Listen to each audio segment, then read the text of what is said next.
If you haven't watched one of my how to control heat videos in one of these kettle grills, I do things a little bit differently than most. A lot of pit masters will just fire up a chimney with hot coal and dump it into the kettle, and then they'll adjust their vents and get the heat to drop down to wherever they need it. But if you ever tried that, you know how aggravating it can be. So I do things a little bit differently. It works out real nice for me and makes things real easy. What I do is I start to cook off with a predetermined amount of hot coal, which is my heat source, and I have a predetermined setting for my vents, both top and bottom. And what that does is that allows and I have it figured that it allows the kettle to come to temp in about 20 minutes. And once it does, usually it stabilizes there, and then all I have to do is fine tune it with the top vent. So if I got to climb it or drop it a little bit, I just finish that off with the top vent.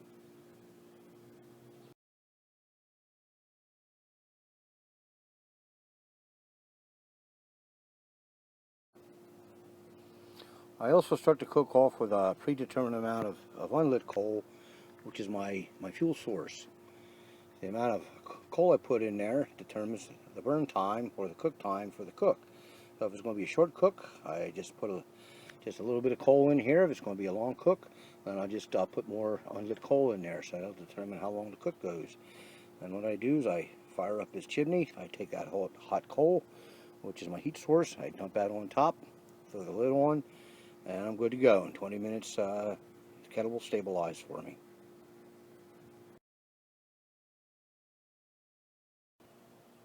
Yeah, the top vent, with the exception of a low and slow cook, where I start to cook off with both vents just cracked an eighth to a quarter. I like to start my cooks off with the top vent sitting about half, and I do that because using this method after this kettle stabilizes in about 20 minutes, I'm normally within about 15 degrees where I need to be. Now this thing's sitting in the middle here, and depending on how much hot coal's in the kettle, and to begin with cook, there's not that much, you can usually get maybe 25 degrees either way. So you have a 25 degree swing from the center one out either way. So when I come out, if I'm sitting a little high, all I got to do is close her off a little bit. And if I'm sitting a little low, all I got to do is just open her up a little bit to fine tune it. So I use this, the top vent.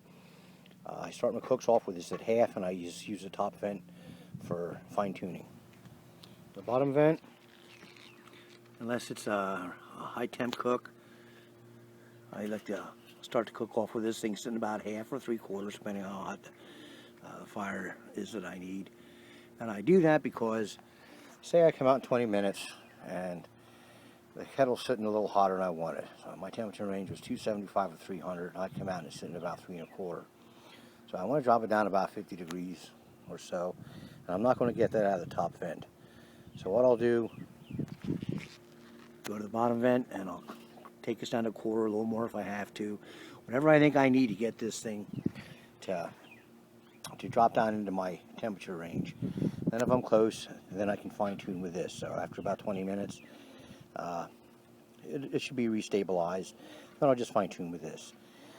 Now after this thing is stabilized, I do not touch that bottom vent unless I run out of adjustment up here. Then I'll go to that again. So if I run out of adjustment, I got to close this. I need a little bit more heat, then I'll open up the bottom down there. But normally I don't have to.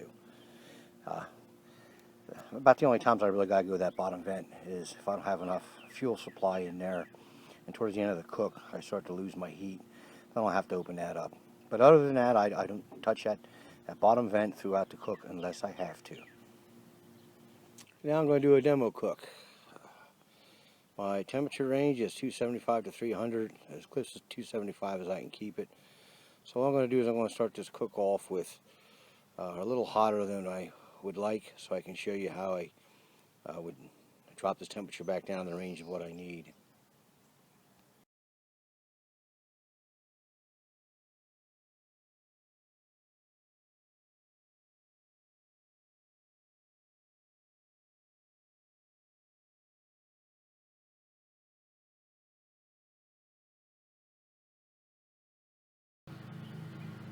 Okay, charcoal's on. What we have going on here is I want a 275 degree fire. But instead, that would normally take 30 hot coal with top and bottom vents at half. So I want this thing to be a little hotter so I can trim the temperature back down. So I'm starting to cook off with That's 40 hot coal instead of 30. Okay, so we're going to get the lid on and see how long it takes to come to temp. See what we got, and then we're going to adjust and go from there. Okay, the way I have things figured using this method is it takes about 20 minutes for the kettle to stabilize. It usually comes up slowly, 20 minutes. Once it's stabilized, it pretty much stays there close. And I just fine tune. So okay, we're sitting at just past 20 minutes. We got 3 1/4, so we're running hot, and that's what I wanted, so I can drop it down. So what I'm going to do is we're not going to get that 50-degree difference out of the top vent here. So I'm going to go to the bottom, set it half, and I'm going to close that off about 1/4. And now you have two options here, depending on how much time you have. You can either wait for the temperature to drop, throw the meat on, or either throw the meat on now, and temperature should drop and then adjust. So that's what I'm going to do. So I'm going to take a lid off this thing and clean the grates and throw the meat on. Then we'll check back and see what the kettle stabilized at. Hey, what are we having for the demo cook? They're just drums and thighs with my own homemade rub. They're semi-frozen, so they're going to take a little bit longer than normal. Plus I wanted them a little semi-frozen so I could play around with the vents here if I wanted to. Okay, so now the lid goes on and we see that temperature drops down, see how close we can get it to what I want, and then adjust and go from there. Okay, we're just about the 20-minute mark since I put the lid on, the chicken went on, and dropped down to 300, maybe just a little bit below. Okay, so I'm in my temperature range. But you know what? That ain't close enough. I want 275. So what we're going to do is fine tune. This is sitting at half. I want to cut this thing back to 1/4. See if we can't get this thing to drop down to 275. We're close.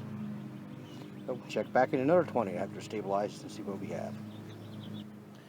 Okay, we're the 18-minute mark since I made the last adjustment. It dropped down. It's sitting about 290. It was down to about maybe 280 for a while, and it climbed up a little bit. So if I wanted to be fussy, I could just knock this back. I still have room for adjustment. I could just crack at it and it'd probably drop that thing right down to 275 where I want it. Now, do you need to be that fussy? Nah, of course not. But you know what? That's part of the fun of these kettle grills. For me, it's a hobby. It's fun, but it's also a hobby, and I'm playing when I'm out here. I mean, I'm just not cooking. I'm having fun, but it's a hobby and it's playtime, but it also feeds a family. So okay, so I'm sitting about where I want. So what I want to do right now is shuffle the chicken around. But now, say the kids and the wife start complaining, "Hey Pop, stop playing around with the grill. Stop blowing and slowing. We're hungry, we want to eat."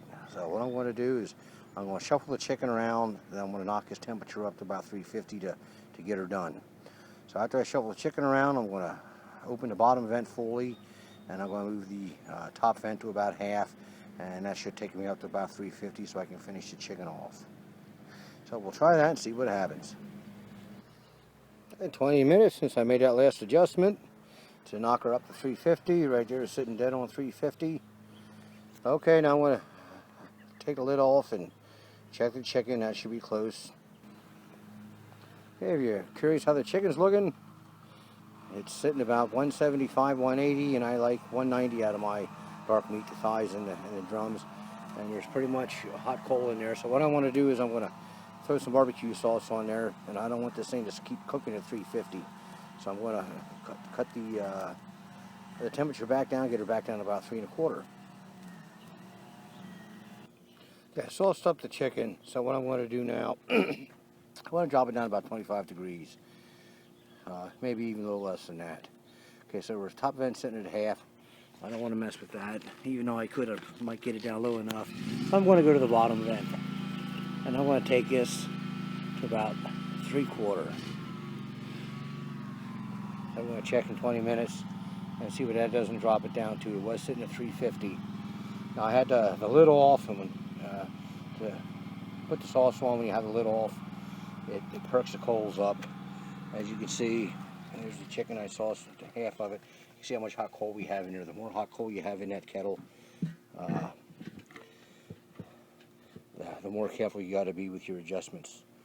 So, okay, so I made the adjustment. Now we're going to check back in 20 minutes and see if we're sitting down around 3 1/4, maybe a little lower. It's like I thought I changed my mind. There's an awful lot of hot coal in this kettle, so I don't think I'm going to be able to drop this thing by 25 degrees by just closing the bottom to 3/4. So what I'm going to do is I'm going to adjust the top too. I'm going to knock this back to about 1/8.